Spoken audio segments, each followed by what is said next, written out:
I was just like an awkward mess, and everyone's laughing at me. Like, I love a good jokey joke. I'm always gonna laugh. So exterior wise, I was cracking up because it was funny, but I was like dying slowly inside.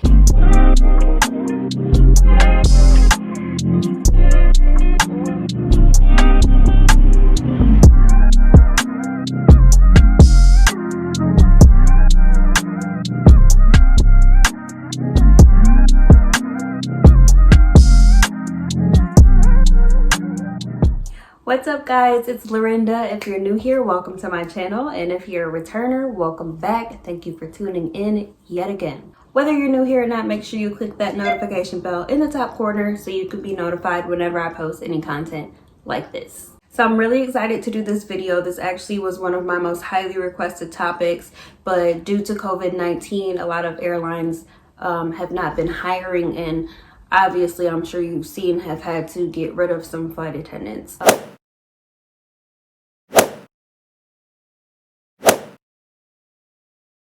So since the airlines weren't hiring, I figured this video wasn't really necessary for me to do.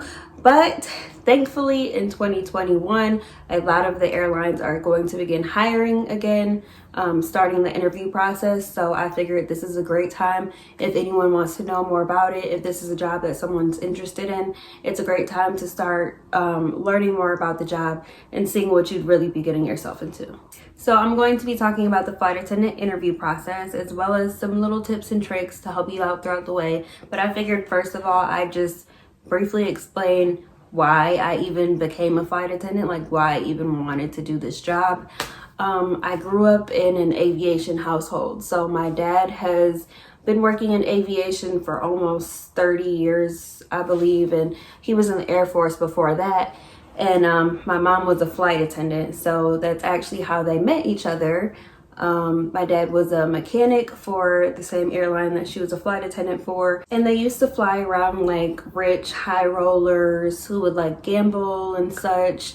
They flew around people like the Clintons, so that's how they met each other, and subsequently how I came to existence. So I grew up around the industry, and being a flight attendant is something that I always wanted to do since I was little. So I was sitting in my college dorm room, and I'm like 2 months away from graduation, and I'm thinking, what am I going to do with my life? I'm about to graduate. People are going to expect me to have a job and be making money. What am I going to do?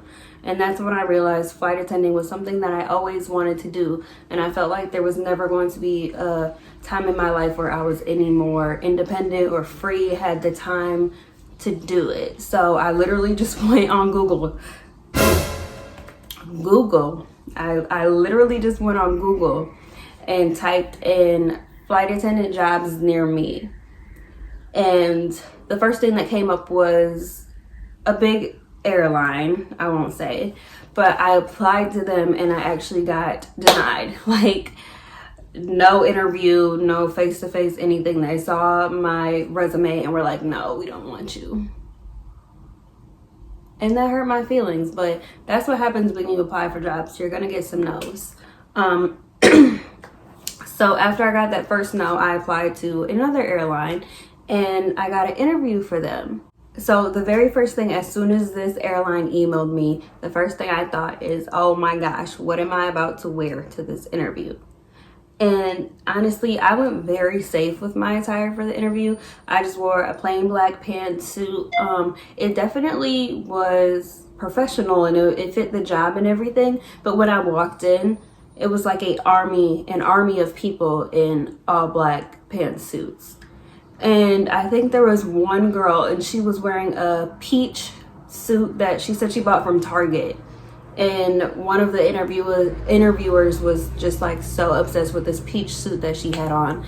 And I'm saying this to say, like, that made her stand out. In this room full of us in our little plain black suits, that peach suit made her stand out, and it made her memorable. So that's one of the first things I want to say, not even just for a flight attendant interview, but for any interview, you want to make sure that you make yourself memorable. And a good way to do it is with attire. So, you know, the red lip, I didn't wear the red lip to my interview. Some people did. And I think it was smart because they want to know that you fit the mold of what a flight attendant is. And the signature red lip, you know, it's a smart little way to like kiss up to them with just a little small statement. So the red lip, some people wore the scarf, the ascot to the side. I think that's corny. But like I said, they want to see that you fit the look. So if someone wants to play dress up and like literally look like a flight attendant, I mean, in the end, it might help you out. It might put you ahead because they can see, you know, the full package of how you're going to look in that uniform if you get that far. So I think it's a really smart way, whatever you decide to do, to find a small way to stand out with your appearance. You don't want to do too much. You don't want to be tacky with patterns and all that, but just something like professional and simple but bold, something that'll make you stand out. I didn't wear anything that made me stand out. I actually went in thinking I was going to stand out with my personality. Which I kind of did. I'll tell you more about that later. So when I first walked in, we were getting interviewed at this hotel that's near the airport. So as soon as I walked in, I just saw like a long line of people, like I said, in those black suits, standing in line, resumes in hand, looking professional, looking nice. I'm like, ugh, I'm literally about to waste my time here. All these people, they look good. I know they got these thick resumes. So I was like kind of intimidated by the amount of people that were there. No matter how many people are there, please don't be intimidated. If you have what it takes to be in this position, they're gonna choose you anyways. Don't be intimidated by a bunch of people. Anyways, so after I stood in this long line of people, I got up to a table and they took my resume. And after they took my resume, I just went in a room with everyone else and we were kind of just waiting. I remember there was this huge projector up and it felt like a classroom kind of. We were just sitting in rows. One thing I made sure to make a point to do was talk to the people on either side of me, have conversations with people. I feel like at these interviews, someone is watching you at all times. I honestly thought that some of the interviewees were really like low-key people that already were flight attendants or worked in the industry and were like watching you or something. I don't know, maybe I'm crazy, maybe I'm paranoid, I don't know. But I made a point to be like very friendly to every single person I spoke to, spark conversation, show that I'm a friendly person and that I'm able to connect with people. So I made a point of that. So after we waited for a while, they came in and they showed us a presentation just about like the company culture and about pay, what to expect in the job, just like a little stick your toes in the sand and see if this is something that you are really interested in type thing. So after the presentation, we broke off into small groups and we did like a little group project. So within the groups, we had to do an activity where we had to find things that were like about everyone in the group, things that were alike about everyone in the group, and then things that differentiated each of us as people. It was just a little activity, but as we were doing it, they were going around with clipboards and they're like looking, observing us and writing stuff down. So we had to make sure we were, you know, interacting well with other people, being friendly, maybe being the leader and taking charge of the group. They're literally observing how you act in a group of people. So, you know, everyone's kind of playing their role and doing what they got to do. So after that, they said, okay, now we want each group to come up and present everything that you wrote down. So we had to pick like a leader from the group. One girl that was in my group immediately like volunteered to be the leader. So we're like, okay, that's our leader. And we basically had to stand up and present what we had talked about in our little small group. And this is what I was talking about earlier when I said that I ended up standing out. I don't know if it was in a good way or a bad way. You can decide what you think. It was very uncomfortable for me, but this is when I was able to stand out. So as we're walking up to do the presentation, everyone in my group walks on one side of the screen and I'm over here on the other side of the screen. And I'm like, why would y'all all go stand over there? And I didn't want to be like awkward and like run across the screen. I don't know. I guess I was overthinking it. I don't know. I didn't want to go stand over there with everybody else, so I stood on my side. So we get to presenting. Our leader goes first, and then the next person and the next person. And I notice every time that they go, every time that they present, they're walking from their side of the projector to my side when they're done. And I'm like, we didn't plan it, nothing. It just happened. And I was the only person. Looking back, I'm like, it was just so stupid. Anyways, so everyone presents their little part and comes over to my side, and presents their part and comes over to my side. And then once everyone's on my side, everybody started clapping. And I'm like, I didn't go yet. I'm sorry, I didn't go yet. And then the interviewees were like, oh, we're so sorry. And I'm like, it's okay. And I'm just like, ugh. And so I started, I don't know why I did this. I started like walking backwards, and there was this old man in my group. I'll just call him Stan for the sake of this video. There was an old man named Stan in my group. He was like this little old 80-year-old man, and he was standing behind me, and I didn't know. So I'm talking to all the interviewers. I'm like, it's okay. And I'm backing up, and I stepped on Stan. This little old frail fragile man. I like ran into him, and I'm like, oh, I'm sorry. I was just like an awkward mess, and everyone's laughing at me. Like, I love a good jokey joke. I'm always gonna laugh. So exterior wise, I was cracking up because it was funny, but I was like dying slowly inside. Anyways, it was super awkward, but like that whole moment kind of like broke the ice in the room. Everyone was laughing. It was like nice little jokey joke, whatever. I was very uncomfortable, but everyone else was having a good time. So that's how I stood out. Whether you think that's good or bad, I don't even know if it was good or bad, but I know that I was able to stand out in that moment. So I just took advantage of it. So awkward. Anyways, after that whole little awkward ordeal, then we all sat back down, and individually, one by one, we had to pull these announcements out, and we weren't allowed to look at it. We got to put it down, and then when they said go, we had to pull it out and read it. It was just little random lines on a piece of paper like, please ensure that your bags are stowed in an overhead bin. Small items may be stowed under the seats in front of you. Like, it was just examples of announcements that we would have to do. I guess they wanted to hear like the inflections in our voice, make sure we could read. I don't know. But then once that was over, they were like, okay, so we're going to take a 30-minute break for lunch.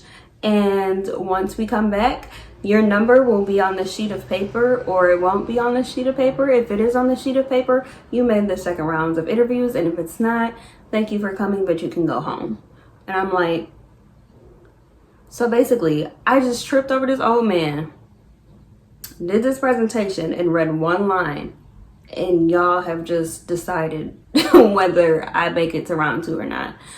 Personally, I felt like it wasn't enough at the time, but now that I know the job, I get that I get what they were looking for. And I think they were looking for people who look like they fit the job, and people who are able to do one of the biggest, most simple aspects of the job, which is speak to other people, communicate with other people, convey a message through the announcements that we do. Yeah, it was really just like completely being judged off, what is it called? First appearance, first impressions. It was really just like being judged off of your first impression. So after the little 30-minute break, I was super nervous. We came back, and they had like posted all of our numbers that they had given us to say whether we'd be welcome back or not. I was so nervous. I don't know why, because like, of course my number was on the paper. So then we moved on to part 2. So part 2 of the interview process was just like a basic like sit down interview. They called us in one by one, and we had 2 people interviewing us, and they had like all our resumes stacked up, and so they're flipping through the resume, asking us like regular interview questions. One thing that I will say is very important to practice and know how to do before going on a flight attendant interview, or really any interview, is the STAR interview response. So the STAR interview message is basically they're going to ask you a question, tell me about a time when, and you have to answer it using the STAR message, which is situation, task, action, and response. So let's say they asked about a retail job, and they're asking, how did you get through working on Black Friday? So the situation was that it was Black Friday and everything was so crazy, and we knew that our task was to make sure everyone got the Black Friday sales, got in and out safely. We didn't have any issues. So the actions we took to do that was making sure that we implemented security at the door and a one-way direction walk to make sure everything was safe with COVID. And the result of that was everything went smoothly, and we had a successful Black Friday. Like, that's just like a quick example of how to answer using the STAR interview technique. I know it is a technique that a lot of people are using now, regardless of what job you're going into. So that's something to learn, remember, think about. So at that point, they were just asking like regular run-of-the-mill interview questions, and after that, they were just going through our resumes. One thing I will say is very important is customer service experience. I'm not going to say that you won't get this job without customer service experience, but let me tell you, when I was interviewing, they were looking for, I think at least five years of customer service experience, and I had 7, so I kind of excelled with that. Plus, I had my degree. So it's important to think about all the jobs you had, like when you were little, whether you think it's important or not. There's definitely experience that you can pull in from any job and pour it into this job. So make sure you have a plethora of experience. You can really tie any type of experience into this job. You know, you just gotta sell it. So make sure you have a good resume and you know your resume very well. So after I had the little sit down with the 2 interviewees, it was at that point that they offered me a CJO, which is a conditional job offer. And basically it was conditional on me passing screening, passing testing, and then passing flight attendant training. So as soon as I accepted that CJO on the spot, they said, okay, great. They walked me to another room, and in that room they had me filling out paperwork. They were doing my background check. They took my fingerprints. Yes, they dig deep for this job. So if you got something on your record, I don't know what to tell you. I don't know how it's gonna go, because they literally read into all of your history, everything you've ever done in your life. They know everything about you in this job. They took my picture for my ID that I still use to this day. Like, I went to the interview and they snapped the picture and then they smacked it on my ID. Like, I feel like they could have like told me, like, let me get a little bit cuter, because it's like interview cute and then it's ID cute, whatever. So I got my ID, and then here's the catcher. They immediately had you drive like up the street to the testing facility to get drug tested on the spot. Now this is where I'm gonna lose some people, because being a flight attendant, you can't do drugs, you can't be drinking on the job. I feel like that's obvious, but maybe for some people it's not. They literally will come on the plane after your flight when you're working and like pull you off and walk you straight to the bathroom and have you do a test to make sure you're clean. So you literally will not pass the interview process, and your CJO will be terminated if you don't pass that test. So that's just another thing to keep in mind if this is a job that you think you want to do or you're looking into doing. Just something to think about. So that was it. After I took my test, I was free to go. I want to say I showed up for the interview at 9 a.m. and by the time I was leaving, it was probably about 3 p.m. So a bit of a very long interview process compared to how most interviews go, but they kept the ball rolling, so it didn't feel like I was there all day.